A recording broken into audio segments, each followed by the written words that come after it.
Նիկոլ Փաշինյանը երբ հայտարարում է, որ վեհափառի այս որոշումը առ ոչինչ է, նա իրավական նիհիլիզմ է փաստորեն քարոզում, նա հարվածի տակ է դնում լեգիտիմության միասնական համակարգը։ Նույն տրամաբանությամբ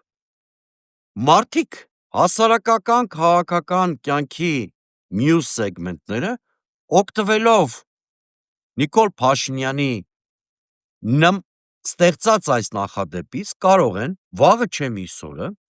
այն հիմքով, որ օրինակ Նիկոլ Փաշինյանը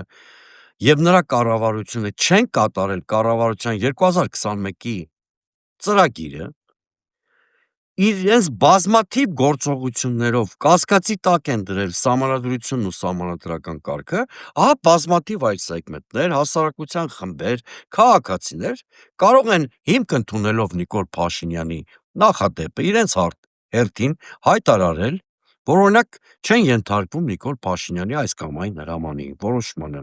որևէ նախարար, որին Նիկոլ Փաշինյանը կազատի աշխատանքից, կարող է հայտարարել, որ չի ենթարկվում Նիկոլ Փաշինյանի որոշմանը եւ դուրս չգա զբաղեցրած կաբինետից,